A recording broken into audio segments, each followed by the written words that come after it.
On the day my husband passed away, I said nothing about the $28 million inheritance or about the skyscraper in New York City under my name. That same night, my daughter-in-law screamed, "Pack your bags. The old leech doesn't stay here." I said, "Okay." Then I decided to do something that I'm glad to have you here. Follow my story until the end and comment the city you're watching from so I can see how far my story has reached. I'm Alberta, and I'm 64 years old. On the day my husband Richard died, I thought the worst pain I could ever feel was losing the man I'd loved for 38 years. I was wrong. The worst pain came 12 hours later, when his own family showed me exactly what they thought I was worth. The funeral had been everything Richard would have wanted: dignified, respectful, filled with people whose lives he'd touched. I sat in the front pew wearing my navy dress, the one he always said brought out my eyes, holding my composure like a shield. Everyone kept whispering about what a devoted wife I'd been, how I'd cared for him through those final months of illness without a single complaint, if only they knew the half of it. Richard's son Marcus from his first marriage gave a beautiful eulogy. His daughter Sarah read a poem. Even his ex-wife Patricia managed to say something kind about the man who'd left her 20 years ago for me. I listened to it all, nodding when appropriate, accepting condolences with quiet grace. Everyone seemed to forget I wasn't just the second wife. I was the widow. The reception afterward was held at our house. Well, what everyone assumed was our house. I watched as family members I barely knew picked through the photo albums, as distant cousins calculated the value of our furniture with their eyes. Sarah's husband James kept asking pointed questions about Richard's business affairs, while Marcus's wife Jennifer made comments about how much the house must be worth. But it was Richard's daughter-in-law Cynthia who really caught my attention. She'd married our youngest, David, just 3 years ago, and from day one she'd made it clear she thought I was taking up space in this family. A gold digger who'd married Richard for his money, even though she had no idea what his money actually was or where it came from. All day, she'd been watching me with this calculating look in her eyes. When I'd excuse myself to check on the catering, she'd be whispering with Sarah in the corner. When I'd sit down for a moment to rest, the day had been exhausting, she'd give me these cold little smiles that made my skin crawl. The last guest left around 8:30. I was in the kitchen, loading the dishwasher with shaking hands, when I heard footsteps behind me. Heavy, deliberate footsteps that stopped right at the kitchen threshold. "Well, that's over with," Cynthia announced. I didn't turn around. I kept loading plates, focusing on the simple task to keep my grief from overwhelming me. "Thank you for helping organize everything," I said quietly. "Richard would have appreciated—" "Cut the act, Alberta." Her voice was sharp, cutting. I finally turned around. Cynthia stood there with her arms crossed, still wearing her black dress but having shed any pretense of mourning. Behind her, David shifted uncomfortably. Sarah and Marcus flanked them, creating what felt like a tribunal. "I'm sorry?" I managed. Cynthia stepped closer. "The grieving widow routine. You can drop it now. We need to talk about practical matters." My hands stilled on the dishwasher. What practical matters? This house, Richard's assets, the family business. She said each word like she was explaining something to a slow child. "David and I have discussed it with Marcus and Sarah. We think it's best if you start looking for your own place." The kitchen seemed to tilt around me. "My own place?" Sarah cleared her throat. "What Cynthia means is this house is quite large for one person, and frankly, the upkeep costs alone. Are you telling me to leave?" I interrupted, my voice barely above a whisper. Cynthia smiled. It wasn't a kind smile. "I'm telling you to be realistic. You're 64 years old, Alberta. Richard took care of you while he was alive, but now you need to think about downsizing, finding something more appropriate to your situation." "My situation?" "Well, you never worked, did you? Richard provided everything. This house, your lifestyle, your security. But that was Richard's money, Richard's success." She gestured around the kitchen like she was already redecorating it in her mind. "The family needs to make some hard decisions about his estate." I felt something cold settle in my chest. This is my home. I've lived here for 15 years. And it's been wonderful, I'm sure. Marcus said, finally speaking up. But Dad would want us to be practical. There are 4 of us kids, plus grandchildren to think about. College funds, retirement planning. Richard left a will, I said. Yes, and we'll honor whatever small provision he made for you, Cynthia said dismissively. But let's be honest about what this is. You were his second wife, not his business partner. You didn't build anything together. You were just there. The words hit me like physical blows. Just there. After 38 years of marriage, after caring for him through cancer, after building a life together, I was just there. I think you should pack your things tonight, Cynthia continued. David and I can stay here to help manage the transition.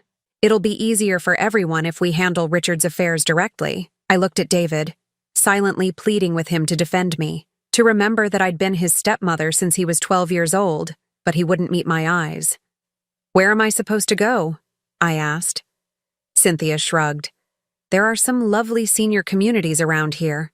Assisted living facilities. I'm sure you'll find something suitable. Assisted living. Like I was some helpless old woman who couldn't take care of herself. I stood there in my own kitchen, surrounded by people I'd considered family, and felt the last pieces of my heart break. The grief from losing Richard was nothing compared to this. This was betrayal. This was being erased from my own life. But as I looked at their faces, Cynthia's cruel satisfaction, the others' uncomfortable but determined expressions, something else began to grow alongside the pain, something cold and quiet and patient. Okay, I said simply. Cynthia blinked. Okay, I'll pack tonight. I'll be gone in the morning. The silence that followed was deafening. I think they'd expected me to fight, to beg, to make a scene that would justify their treatment of me. Instead, I turned back to the dishwasher and continued loading plates. Well, Cynthia said, clearly thrown off balance. Good. That's very mature of you. I didn't respond. I just kept working, listening as their footsteps retreated from the kitchen, as they began dividing up my life in hushed, excited whispers from the living room. They had no idea what they'd just done. They thought they were getting rid of a burden, claiming what was rightfully theirs. They thought Richard's widow was just an old woman with nowhere to go and nothing to fight with. They were about to learn how wrong they were. As I closed the dishwasher and listened to it hum to life, I allowed myself the smallest smile. Tomorrow, my real life would begin, and theirs, well, theirs was about to get very, very complicated. I packed 2 suitcases that night, just 2. Everything else, the jewelry, the artwork, the designer clothes Cynthia was probably already mentally cataloging, I left behind. Let them think it was all they were getting. Let them believe the grieving widow was walking away with nothing but some old dresses and memories. The Hampton Inn on Route 1 became my temporary home. Not exactly the Ritz, but it had a business center, reliable Wi-Fi, and most importantly, it was anonymous. I checked in under my maiden name, Alberta Morrison, and paid cash for a week. The desk clerk barely looked at me. Just another senior citizen traveling alone, probably visiting grandchildren or attending a funeral. Perfect. Invisible was exactly what I needed to be right now. The first call I made was to Harold Steinberg. Harold had been Richard's attorney for 25 years, but more than that, he'd been mine for the past 15. Not that anyone in Richard's family knew that, of course. They assumed I was just the wife, that Harold handled only Richard's affairs. Alberta, Harold's voice was warm when he answered. I'm so sorry for your loss. Richard was a good man. Thank you, Harold. I need to see you. Tomorrow, if possible. Of course. 10 o'clock? Actually, could we meet somewhere other than your office? Somewhere private? There was a pause. Harold had known me long enough to read between the lines. The family's giving you trouble? Something like that. I'll come to you. Text me the address. Harold arrived the next morning carrying a leather briefcase and wearing the expression of a man who'd dealt with family greed more times than he cared to count. I'd ordered coffee and pastries from room service, a small luxury that would have raised eyebrows if anyone had been watching. But that's the beauty of being invisible. No one watches you when they think you don't matter. How bad is it? Harold asked, settling into the room's single armchair. I told him about the previous night, about Cynthia's demands, about being told to find appropriate housing, about how they'd dismissed me as someone who'd never contributed anything to Richard's success. Harold's jaw tightened as I spoke. Do they have any idea about your actual situation? None whatsoever.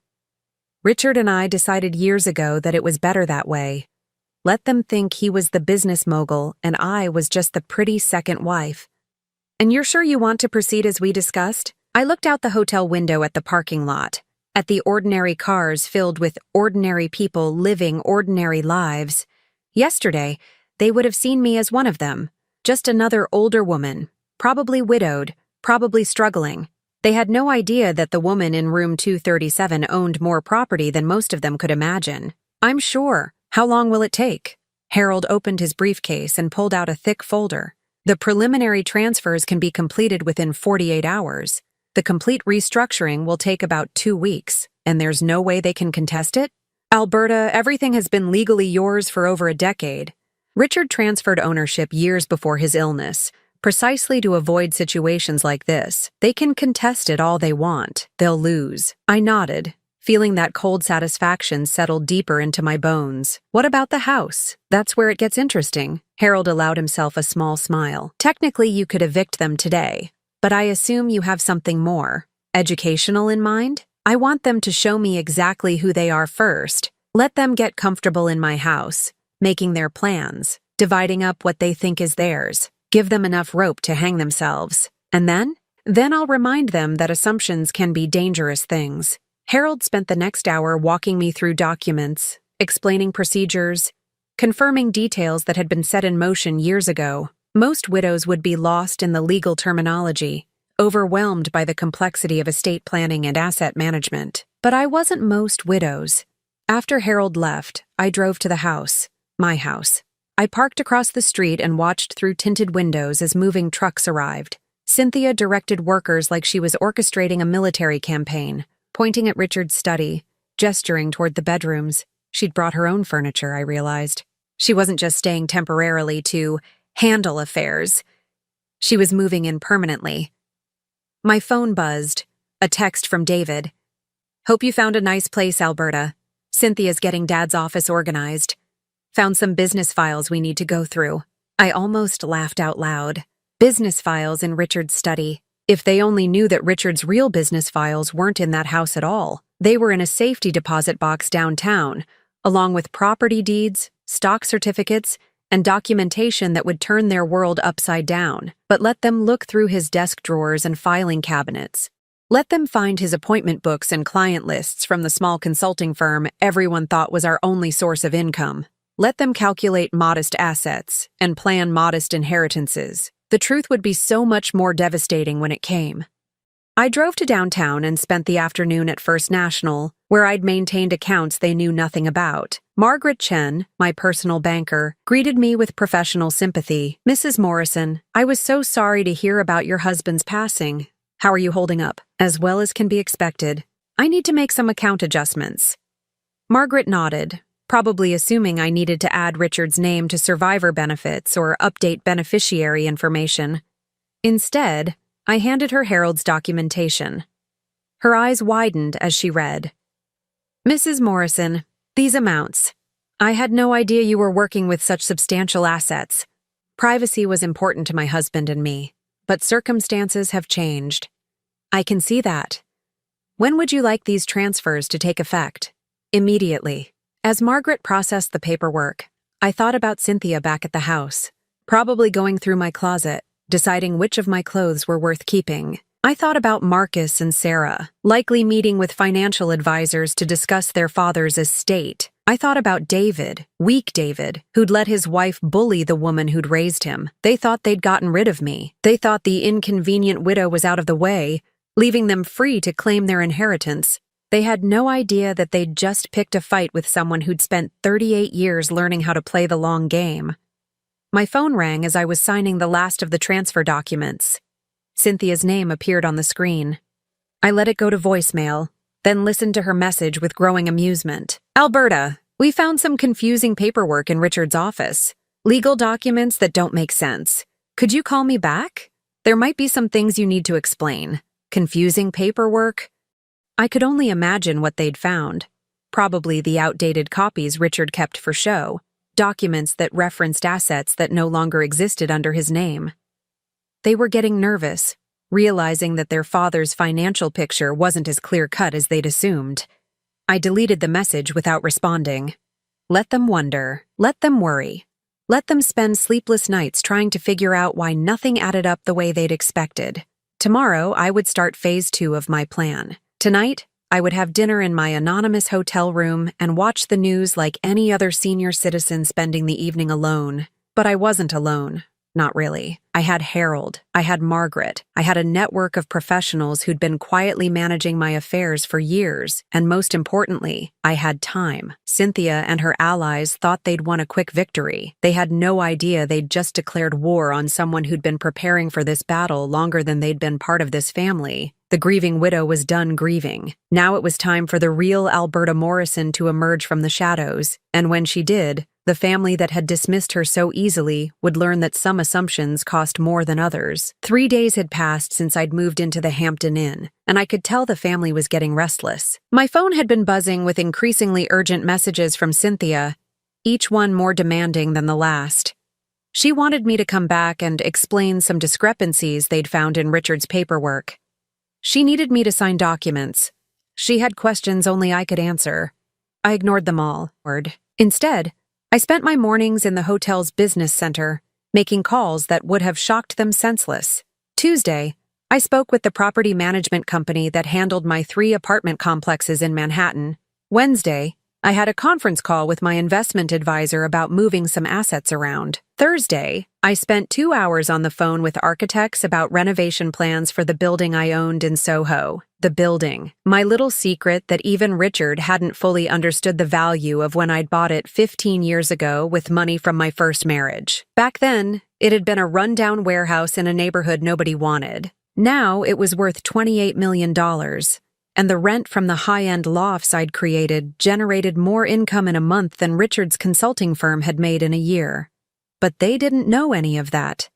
To them, I was still just the second wife who'd never worked a day in her life. On Friday morning, Harold called with news that made me smile for the first time since Richard's funeral. "They've hired an attorney," he said without preamble. "Have they now?" "Jackson Morrison from Morrison and Associates. No relation to you, I assume, despite the name. Never heard of him. What does he want?" "He's asking questions about Richard's estate. Apparently, the family has some concerns about asset distribution and wants to ensure everything is being handled properly." I set down my coffee cup, feeling that familiar cold satisfaction spread through my chest. How proper of them to be concerned. There's more. They're requesting a formal reading of the will. They want all beneficiaries present, including you. When? Monday afternoon. 2 o'clock, at their attorney's office. Perfect. I'll be there. Alberta, are you sure you're ready for this? Once we walk into that room, there's no going back. They're going to learn exactly who you are. I looked out my hotel window at the ordinary world beyond, at people going about their ordinary lives with ordinary problems. Soon, very soon, I would no longer be invisible to the family that had dismissed me so easily. "Harold, I've been ready for 15 years. That weekend, I went shopping. Not at the discount stores they probably expected a newly poor widow to frequent, but at the boutiques I'd always preferred. I chose a navy blue suit, elegant but understated, along with my grandmother's pearl necklace and the Cartier watch Richard had given me for our 10th anniversary. I wanted to look exactly like what I was, a woman of substance who had simply chosen to be underestimated. Sunday evening, I moved out of the Hampton Inn and into the penthouse suite at the Fairmont Hotel downtown, just for one night, just to remind myself who I really was before walking into that meeting. I ordered room service, lobster and champagne, and reviewed the documents Harold had prepared. Everything was in order. Everything was legal. Everything was about to change. Monday morning arrived gray and drizzly, the kind of weather that matched my mood perfectly. I dressed carefully, applied my makeup with precision, and arrived at Morrison & Associates 15 minutes early. The receptionist, a young woman who couldn't have been more than 25, looked me over with barely concealed dismissal. "You're here for the Holloway estate reading?" she asked, checking her computer screen. "I am." "And you are?" "Alberta Morrison, the widow." Something in my tone made her look up sharply, but before she could respond, voices erupted from down the hall. Loud, angry voices that I recognized immediately. "This is ridiculous," Cynthia was saying. "Why does she even need to be here? She's not a real beneficiary. The law requires all named parties to be present," came an unfamiliar male voice. Their attorney, presumably. "But she didn't contribute anything to the estate," Marcus added. "Dad supported her, not the other way around. Nevertheless, she has legal standing as the surviving spouse." I listened to them argue about me like I was an inconvenience, a legal technicality to be managed. The receptionist kept glancing at me nervously, probably wondering if I was going to break down or cause a scene. Instead, I sat quietly in the leather chair, hands folded, looking exactly like the kind of little old lady they expected me to be. At exactly 2:00, Harold arrived. He nodded to me with professional courtesy, giving no indication that we'd spent hours planning this moment. Behind him came a woman I didn't recognize, tall, sharp-suited, with the kind of presence that commanded attention. "Mrs. Morrison," Harold said formally, "I'd like you to meet Catherine Walsh. She'll be representing your interests today." Catherine extended her hand with a smile that didn't reach her eyes. "Mrs. Morrison, I've heard a great deal about your situation."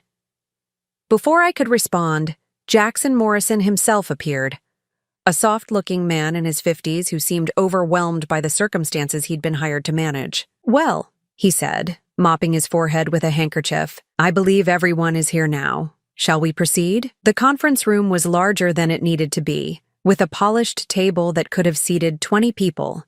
The family had arranged themselves on one side like they were preparing for battle. Cynthia sat at the head, flanked by David and Sarah, with Marcus positioned slightly behind them like backup. They'd dressed for success, expensive suits, confident postures, the look of people who expected to inherit everything. I took the seat directly across from them, with Harold and Catherine on either side of me. The symbolism wasn't lost on anyone in the room. Jackson Morrison cleared his throat and began reading Richard's will in a monotone voice that suggested he'd done this hundreds of times before. The standard language about being of sound mind, the formal declarations, the preliminary bequests to charity. Then came the part they'd been waiting for.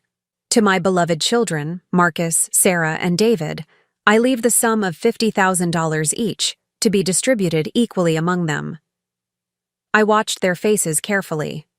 50,000 each was generous for most families, but it was far less than they'd expected. Cynthia's mouth tightened almost imperceptibly. Sarah frowned. Marcus leaned forward like he'd misheard. "And to my dear wife, Alberta Morrison Holloway, I leave the remainder of my estate, including all properties, investments, and business interests, to be hers absolutely and without restriction." The silence that followed was deafening. Jackson Morrison continued reading, but I could see that no one was listening anymore. They were all staring at me with expressions ranging from shock to outrage to disbelief. "Excuse me," Cynthia interrupted, her voice sharp enough to cut glass. "Could you repeat that last part?"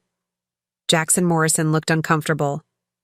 "The bulk of Mr. Holloway's estate goes to his widow, as is customary in such circumstances." "But what exactly does that include?" Sarah asked, her voice rising. "The house? His business? What are we talking about here?" It was Catherine Walsh who answered, consulting her own copy of the will with professional detachment. "According to these documents, Mrs. Morrison inherits all real property, all financial accounts, all business assets, and all personal property not specifically mentioned elsewhere in the will." "That's impossible," Marcus said flatly. "Dad would never leave us with just 50,000 each." Harold leaned forward slightly. "I'm afraid it's quite legal, Mr. Holloway. Your father was very specific about his intentions." "But she didn't earn any of it!" Cynthia exploded, finally losing the composure she'd been struggling to maintain. "She never worked. She never contributed anything. She was just there, living off his success." The words hung in the air like poison. Just there. The same phrase she'd used the night she'd thrown me out of my own home. The same dismissal. The same contempt. The same fundamental misunderstanding of who I really was. I stood up slowly, feeling every eye in the room focus on me. For 38 years, I had let Richard be the face of our success. I had allowed people to assume he was the business mind while I played the supporting wife. I had been content to remain in the shadows, building my empire quietly while he took the credit publicly. But Richard was gone now, and the shadows had served their purpose. "You're absolutely right, Cynthia," I said quietly. "I never contributed anything to Richard's success." She blinked, clearly not expecting agreement. Richard's consulting firm, his modest investments, his reputation in the community, that was all him. I had nothing to do with any of it. I could see confusion rippling across their faces. This wasn't the response they'd expected. "But you see," I continued, my voice growing stronger, "Richard's estate isn't what you think it is, and I'm not who you think I am." Catherine Walsh was already reaching into her briefcase, pulling out documents that would change everything. Harold was checking his watch, timing the moment perfectly. "What do you mean?" David asked, speaking for the first time since the reading began. I looked at each of them in turn, these people who had dismissed me, who had thrown me out of my own home, who had treated me like a burden to be disposed of. "I mean," I said, allowing myself the smallest smile, "that you've been operating under some very expensive assumptions about who owns what in this family." The real game was about to begin. Catherine Walsh opened her briefcase with the precision of a surgeon preparing for a delicate operation. The documents she withdrew were organized in neat folders, each one labeled with the kind of detail that suggested this moment had been planned for a very long time. "Perhaps," Catherine said in her crisp professional voice, "we should clarify exactly what constitutes Richard Holloway's estate." Jackson Morrison shifted uncomfortably in his chair. "I'm not sure I understand the question." "The question," Harold interjected, "is whether Richard actually owned the assets that his family believes they're inheriting." I watched Cynthia's face carefully. The confident smirk she'd worn since entering the room was beginning to crack around the edges. "Of course he owned them," she said, but there was a new uncertainty in her voice. "The house, the business, everything. Alberta never worked, never contributed financially." "That's where you're wrong," Catherine interrupted, sliding the first document across the polished table. "Mrs. Morrison has been the primary owner of virtually every significant asset in this family for over 15 years. The paper landed in front of Cynthia with a soft whisper that seemed to echo in the suddenly silent room. She stared at it like it might bite her. "This is the deed to the property at 47 Elm Street," Catherine continued. "The house you've been living in since Mrs. Morrison graciously vacated it. Notice the name on the title." Cynthia picked up the document with trembling fingers. Her face went white as she read. "Alberta Morrison," she whispered. "That's correct. The house was transferred to Mrs. Morrison's sole ownership in 2008, 5 years after their marriage. Mr. Holloway retained lifetime occupancy rights, but ownership transferred completely upon his death." Sarah grabbed the paper from Cynthia's hands, scanning it frantically. "This has to be a mistake. Dad bought that house before he even met her." "He did," Harold confirmed, "and then he refinanced it in 2007 using capital that Mrs. Morrison provided. When the new mortgage was issued, ownership transferred to her as the primary financial backer." "What capital?" Marcus demanded. "She never had any money." Catherine smiled, a cold, professional expression that reminded me why I'd hired her. "Mrs. Morrison has had considerable assets since before her marriage to your father. She simply chose not to advertise that fact." I had been quiet long enough. These people had spent the last week living in my house, planning their futures based on my assets, treating me like a discarded inconvenience. It was time for them to understand exactly who they'd been dismissing.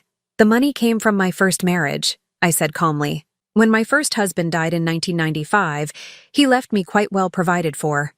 Real estate investments, stock portfolios, life insurance. I was 38 years old and financially independent when I met your father." The silence in the room was deafening. "But you never worked," David said weakly, like he was clinging to the last piece of his worldview. "I didn't need to work in the traditional sense. I managed investments. I bought and sold properties. I made business decisions." I gestured toward Catherine, who was already preparing the next folder. "I just did it quietly." Catherine slid a new set of documents across the table. These are the ownership papers for Morrison Holdings LLC, established in 1996. Mrs. Morrison is the sole proprietor of a company that owns 17 properties across 3 states. Cynthia's hand flew to her throat. 17 properties, including 3 apartment complexes in Manhattan, 2 office buildings in Boston, and a recently renovated warehouse in Soho that was just appraised at $28 million. The number hit the room like a physical force. I watched as the implications sank in, as their understanding of reality shifted and cracked. 28 million? Sarah's voice came out as barely a whisper. That's just one property, Harold added helpfully. Would you like to see the complete portfolio? He didn't wait for an answer. Document after document appeared on the table like cards in a high-stakes poker game. Bank statements showing accounts with balances that made Richard's modest savings look like pocket change. Investment records detailing stock holdings in companies they'd never heard of. Property deeds from Maine to Florida. The total value of Mrs. Morrison's holdings, Catherine announced, consulting her summary sheet, is approximately $47 million. Not including the assets she inherited from Richard's estate, which, as we've established, amount to roughly $300,000 in business assets and personal effects. $47 million. The words hung in the air like smoke. Cynthia was staring at me with an expression I'd never seen before, not just shock, but something approaching terror. You're lying, she said, but her voice had no conviction behind it. Which part would I be lying about? I asked pleasantly. The part where I've been financially independent since before I met Richard? Or the part where you've been living in my house for the past week? But why didn't Richard ever say anything? Marcus asked, looking genuinely confused. Because I asked him not to. I leaned back in my chair, feeling more relaxed than I had in years. Richard had his pride. He wanted to be seen as the provider, the successful businessman. I was happy to let him have that image publicly while I handled things privately. So, when we asked you to leave, David said slowly, you were actually... I was being evicted from my own home by people who had no legal right to be there. The truth of what they'd done was finally sinking in. I could see it in their faces, the growing horror as they realized they hadn't just been cruel to a helpless widow. They'd been cruel to someone who could destroy them financially without breaking a sweat. The business cards you found in Richard's office, Catherine continued, clearly enjoying their distress, were for a consulting firm that Mr. Holloway operated as essentially a hobby. It generated maybe $40,000 a year in revenue, hardly enough to support the lifestyle you all assumed he was funding. Then how did he pay for everything? Sarah asked. He didn't, I said simply. I did. The mortgage on the house, the property taxes, the utilities, the insurance, all of it came from my accounts. Richard contributed his consulting income, which covered groceries and incidentals. Cynthia was shaking now, visibly trembling as the full scope of her mistake became clear. You let us think. I let you reveal exactly who you were, I corrected. I didn't force you to throw me out of my own house. I didn't make you call me a sanguessuga. I didn't tell you to treat a grieving widow with contempt and cruelty. The word sanguessuga, bloodsucker in Portuguese, a term Cynthia had used thinking I wouldn't understand, made her flinch. I gave you every opportunity to show kindness, to include me in your family, to treat me with basic human dignity. Instead, you showed me your true character. Jackson Morrison was looking around the room like he'd stumbled into someone else's nightmare. I think there may be some misunderstanding here about the nature of these assets. There's no misunderstanding, Harold said firmly. Everything is documented, legal, and has been properly maintained for years. Mrs. Morrison was under no obligation to disclose her financial situation to her stepchildren. But what does this mean for us? Marcus asked, his voice small and frightened. Catherine consulted her papers with theatrical precision. Well, legally speaking, you each inherit exactly what your father left you, $50,000. As for your current living situation, she looked directly at Cynthia. You're currently residing in Mrs. Morrison's property without her permission. That would technically make you trespassers. The word trespassers hit like a slap. Cynthia's face cycled through several colors before settling on a sickly gray. You can't be serious, she whispered. I'm completely serious, I said, standing up slowly. You wanted me out of the way so you could claim what you thought was rightfully yours. You succeeded in getting me out of the way. Unfortunately for you, nothing was rightfully yours to begin with. I gathered my purse and looked at each of them one final time.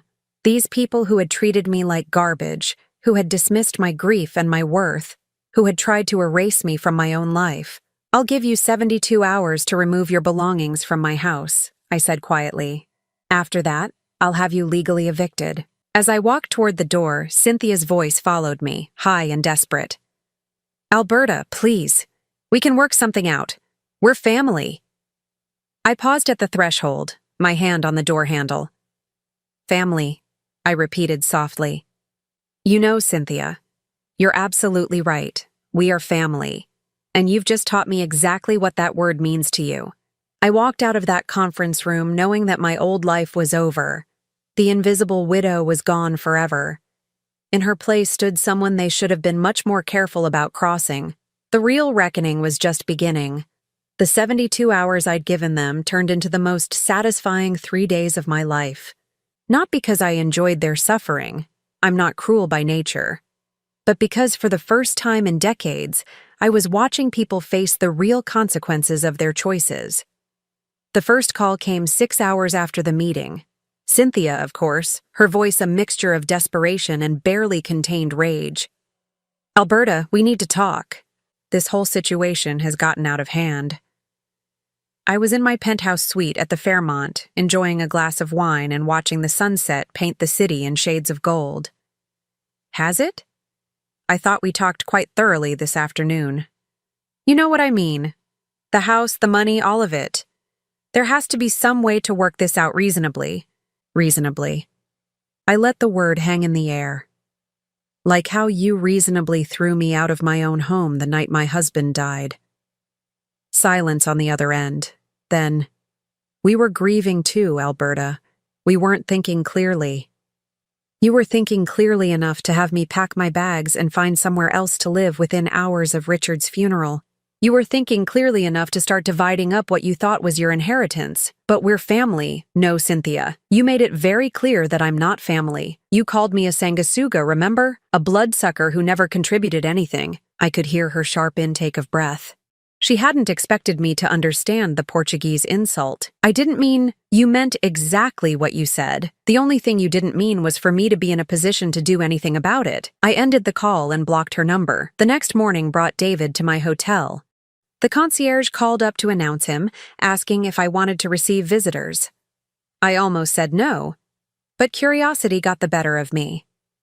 David had always been the weakest of Richard's children, the one most easily led by stronger personalities.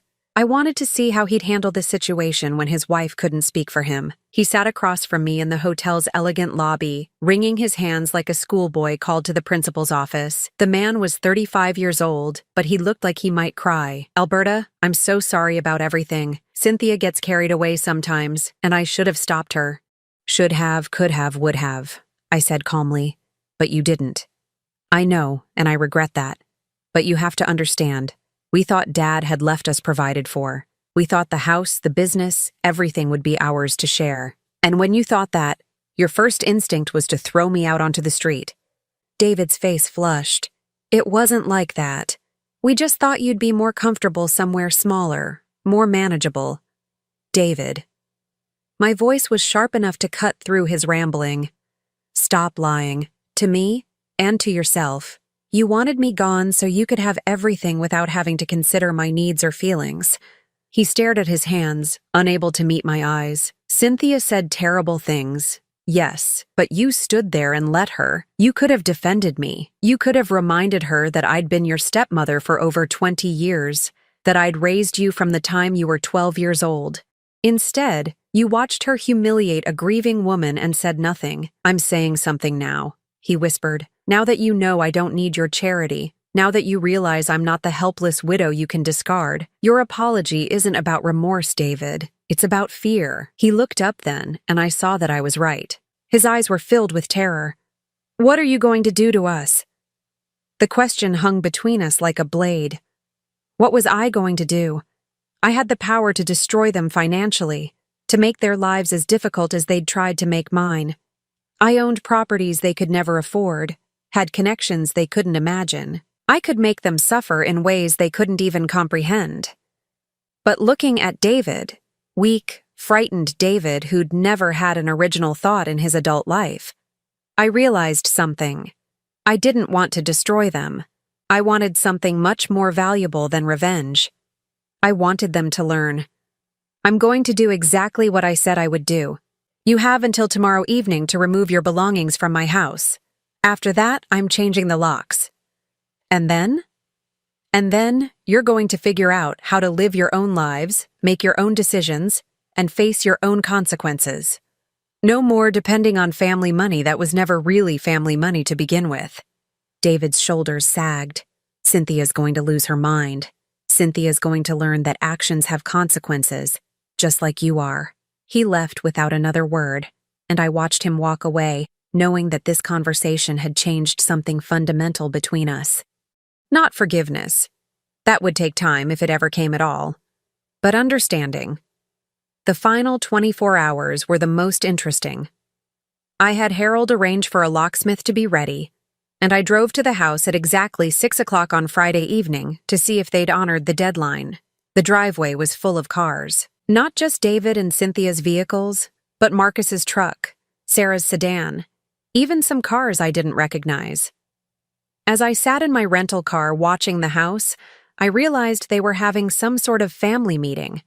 About me, presumably. About what to do with the problem I'd become. I walked to the front door and used my key. They hadn't thought to change the locks, probably because it had never occurred to them that I might still have one. The voices from the living room stopped abruptly when they heard the door open. "Hello?" I called out pleasantly. "I hope you don't mind me letting myself in. It is my house, after all." I found them arranged around the living room like a war council. Cynthia sat in what had been Richard's favorite chair, still playing the role of matriarch.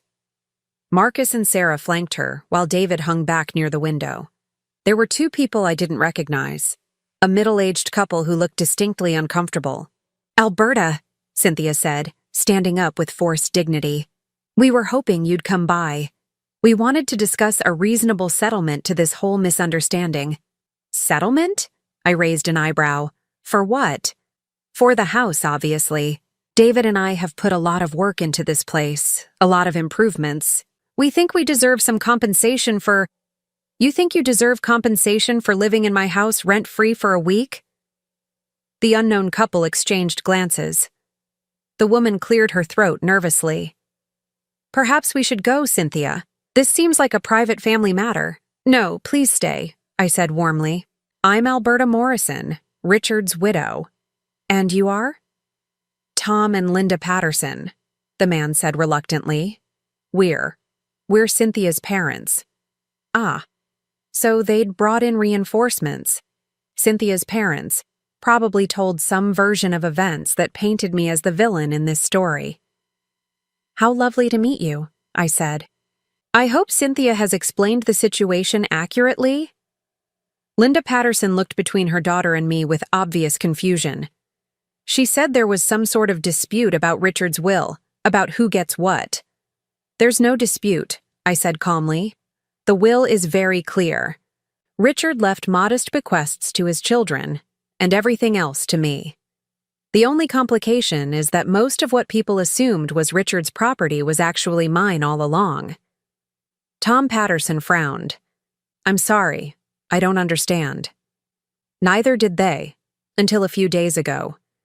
You see, I've been financially independent since before I married Richard. The house they've been living in belongs to me. The comfortable lifestyle they've been enjoying was funded by my assets, not Richard's. I watched the older couple process this information, watched their expressions change as they realized their daughter might not have been entirely truthful about the circumstances. "But Cynthia said you never worked," Linda said slowly. "I didn't need to work in the traditional sense. I managed a rather substantial investment portfolio." I smiled pleasantly.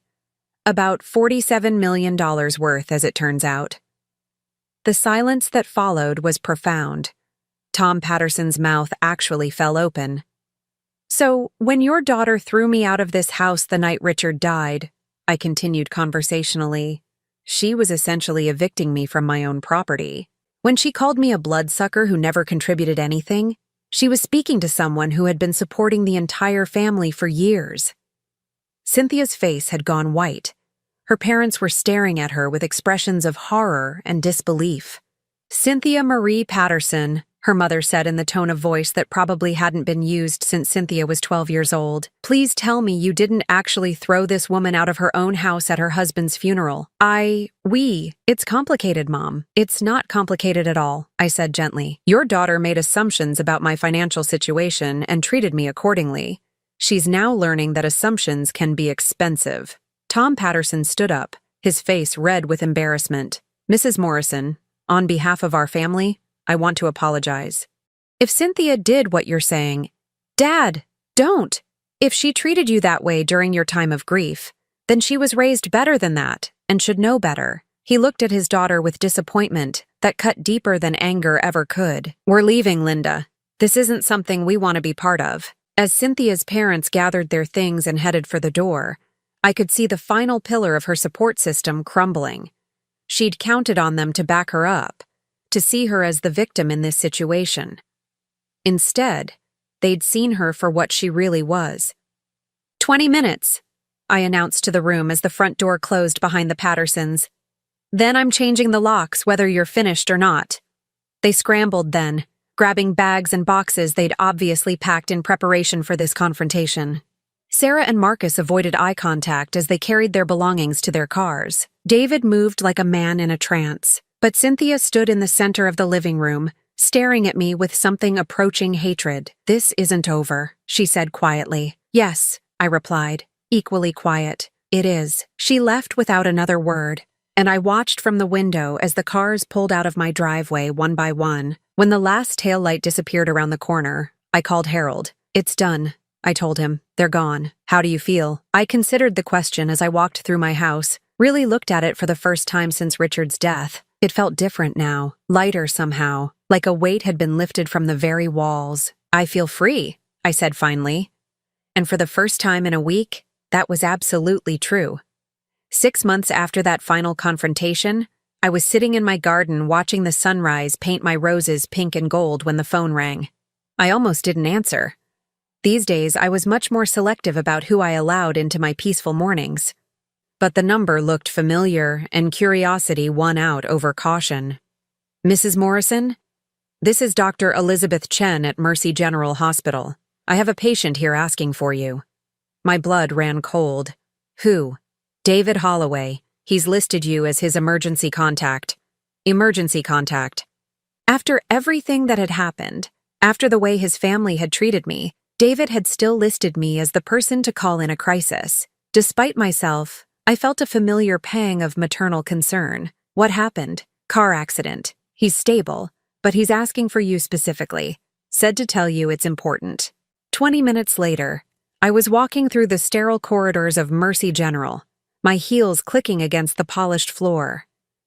I'd changed out of my gardening clothes into something more appropriate, a simple blue dress that Richard had always liked, paired with the pearl earrings he'd given me for our anniversary. I found David in a private room, his left leg in a cast and his arm in a sling, but otherwise looking remarkably well for someone who'd apparently wrapped his car around a tree. "Alberta."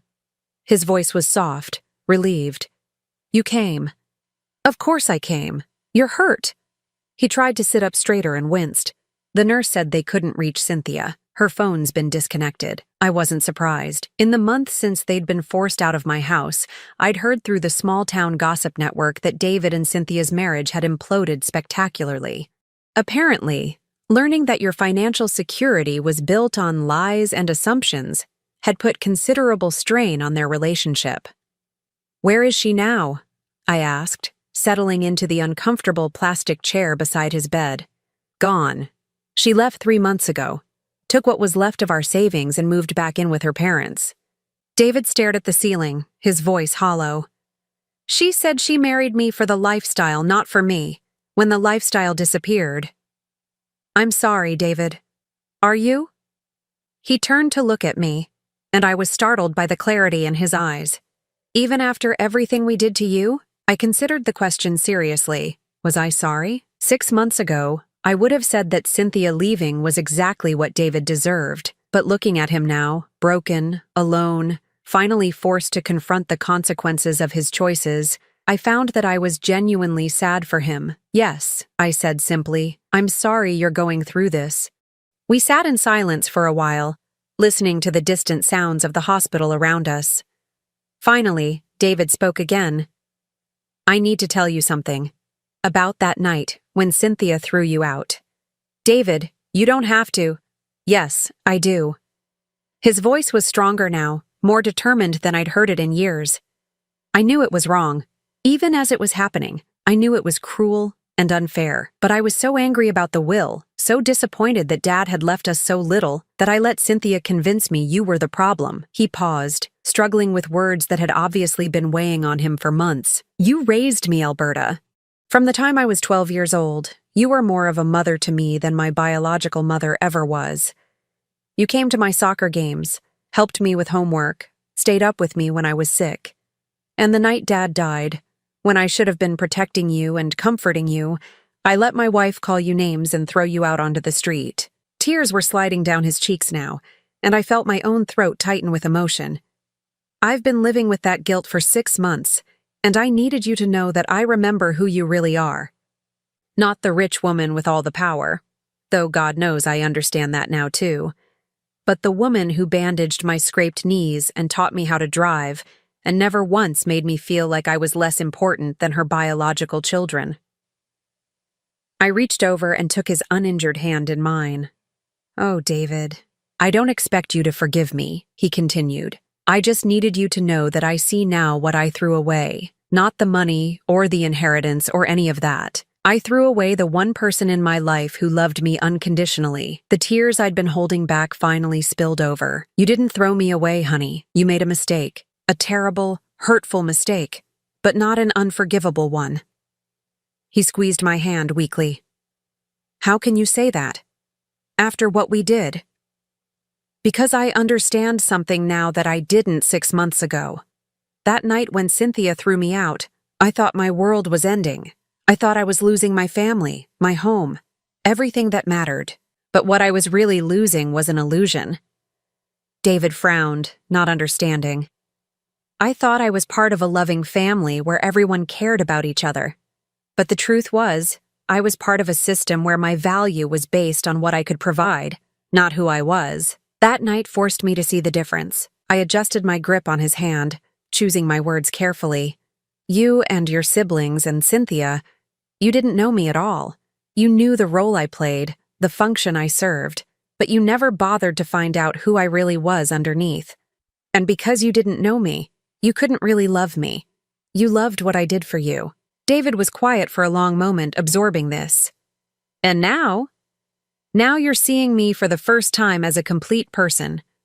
Someone with her own history, her own strength, her own worth that exists independently of what I can do for others. I smiled at him through my tears.